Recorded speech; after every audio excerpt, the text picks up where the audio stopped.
What did you think was going to happen?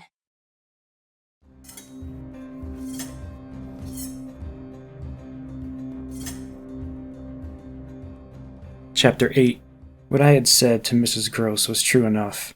There were in the matter I had put before her depths and possibilities that I lacked resolution to sound, so that when we met once more in the wonder of it we were of a common mind about the duty of resistance to extravagant fancies. We were to keep our heads if we should keep nothing else. Difficult indeed as that might be in the face of what, in our prodigious experience, was at least to be questioned. Late that night, while the house slept, we had another talk in my room, when she went all the way with me as to its being beyond doubt that I had seen exactly what I had seen. To hold her perfectly in the pinch of that, I found I had only to ask her how, if I had made it up, I came to be able to give of each of the persons appearing to me a picture disclosing to the last detail their special marks, a portrait on the exhibition of which she had instantly recognized and named them. She wished, of course, small blame to her, to sink the whole subject, and I was quick to assure her that my own interest in it now violently taken the form of a search for the way to escape from it. I encountered her on the ground of a probability that, with recurrence, for recurrence we took for granted, I should get used to my danger, distinctly professing that my personal exposure had suddenly become the least of my discomforts. It was my new suspicion that was intolerable, and yet, to this complication the later hours of the day had brought a little ease.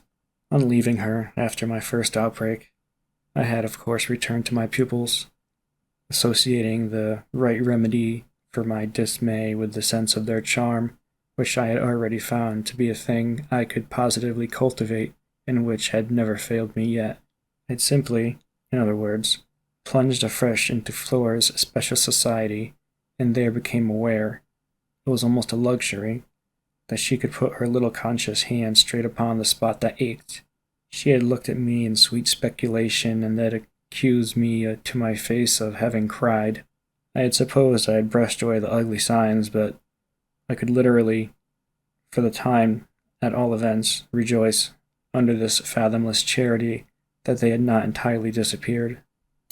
To gaze into the depths of blue of a child's eyes and pronounce their loveliness a trick of premature cunning was to be guilty of a cynicism in preference to which I naturally preferred to abjure my judgment and, so far as might be my agitation, I couldn't abjure for merely wanting to, but I could repeat to Mrs. Gross, as I did there, over and over in the small hours, that with their voices in the air, their pressure at one's heart, and their fragrant faces against one's cheek, everything fell to the equally and re-enumerate the signs of subtlety that in the afternoon by the lake had made a miracle of itself, and repeat how it had come to me as a revelation of the inconceivable communion, and then surprised the matter for either party of habit.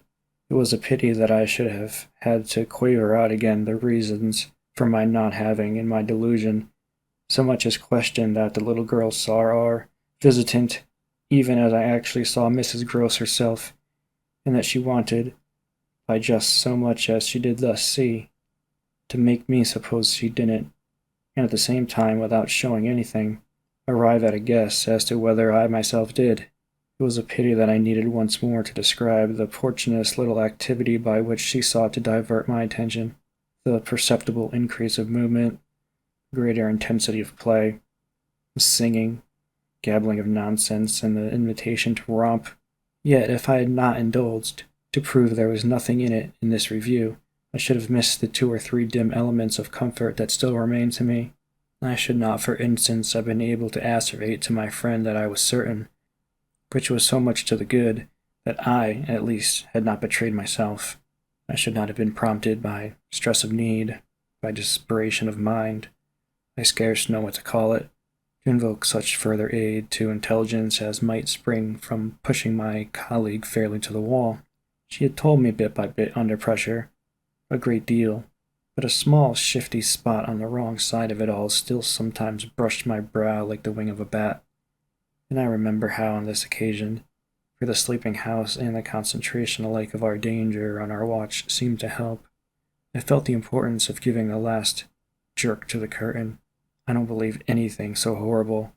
I recollect saying, "No, let us put it definitely, my dear, that I don't. But if I did, you know, there's a thing I should require now, just without sparing you the least bit more. Oh, not a scrap. Come, to get out of you. What was it you had in mind in our distress before Miles came back over the letter from his school? You said, under my insistence, that you didn't pretend for him that he had not literally ever been bad. He has not, literally, ever, in these weeks that I myself have lived with him and so closely watched him. He has been an imperturbable little prodigy of delightful, lovable goodness. Therefore, you might perfectly have made the claim for him if you had not, as it happened, seen an exception to take. What was your exception, and to what passage in your personal observation of him did you refer? It was a dreadfully austere inquiry, but levity was not our note, and at any rate, before the grey dawn admonished us to separate, I had got my answer. What my friend had had in mind proved to be immensely on the purpose. It was neither more nor less than the circumstance for that period of several months Quint and the boy had been perpetually together.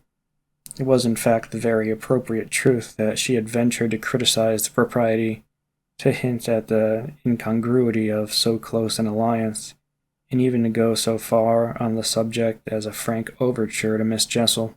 Miss Jessel had, with a most strange manner, requested her to mind her business, and the good woman had on this directly approached little Miles. What she had said to him, since I pressed, was that she liked to see the young gentlemen not forget their station. I pressed again, of course, at this. You reminded him that Quint was only a base menial, as you might say, and it was his answer for one thing, that was bad. And for another thing, I waited. He repeated your words to Quint? No, not that. It's just what he wouldn't. She could still impress upon me. I was sure, at any rate, she added, that he hadn't. But he denied certain occasions. What occasions? When they had been about together quite as if Quint were his tutor, and a very grand one, and Miss Jessel only for the little lady. When he had gone off with the fellow, spent hours with him, he then prevaricated about it. He said he hadn't. Her assent was clear enough to cause me to add in the moment, I see, he lied. Oh, Miss Gross mumbled. This was a suggestion that it didn't matter, which indeed she backed up by a further remark. You see, after all, Miss Jessel didn't mind. She didn't forbid him. I considered.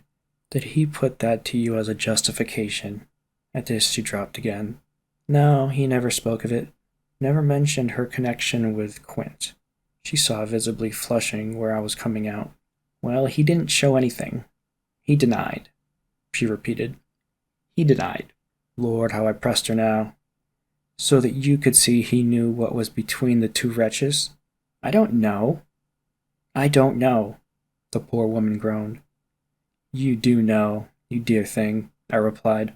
Only you haven't my dreadful boldness of mind, and you keep back out of timidity and modesty and delicacy even the impression that in the past, when you had, without my aid, to flounder about in silence, most of all made you miserable. But I shall get it out of you yet. There was something in the boy that suggested to you, I continued, that he covered and concealed their relation. Oh, he couldn't prevent. You're learning the truth, I dare say.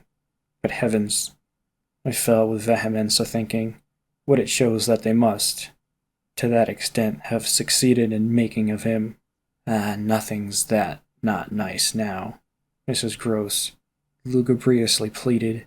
I don't wonder you looked queer, I persisted, when I mentioned to you the letter from his school. I doubt if I looked as queer as you, she retorted with homely force. And if he was so bad, then as it comes to, how is he such an angel now? Yes, indeed. And if he was a fiend at school, how? Well, I said in my torment, you must put it to me again, but I shall not be able to tell you for some days. Only, put it to me again. I cried in a way that made my friend stare. There are directions in which I must not for the present let myself go. Meanwhile, I returned to her first example, the one to which she had just previously referred, of the boy's happy capacity for an occasional slip. If Quint, on your remonstrance at the time you speak of, was a base menial, one of the things Miles said to you, I find myself guessing, was that you were another. Again, her admission was so adequate that I continued. And you forgave him for that? Wouldn't you? Oh, yes. And we exchanged there in the stillness a sound of the oddest amusement. Then I went on. At all events, while he was with the man, Miss Flora was with the woman. It suited them all. It suited me too, I felt, only too well, by which I mean it suited exactly the particularly deadly view I was in the very act of forbidding myself to entertain. But I so far succeeded in checking the expression of this view that I will throw just here no further light on it than may be offered by the mention of my final observation to Mrs. Gross. His having lied and been impudent are less engaging specimens than I had hoped to have from you of the outbreak in him of the little natural man. Still, I mused, they must do, for they make me feel more than ever that I must watch. It made me blush, the next minute, to see in my friend's face how much more unreservedly she had forgiven him than her anecdote struck me as presenting to my own tenderness an occasion for doing. This came out when, at the schoolroom door, she quitted me. Surely you don't accuse him of carrying on an intercourse that he conceals from me? Remember that, until further evidence, I now accuse nobody. Then before shutting her out, by another passage, to her own place, I must just wait, I wound up. If you're still here, do me a solid and give this story a chance to grow. Hit subscribe and drop a like. Thank you all.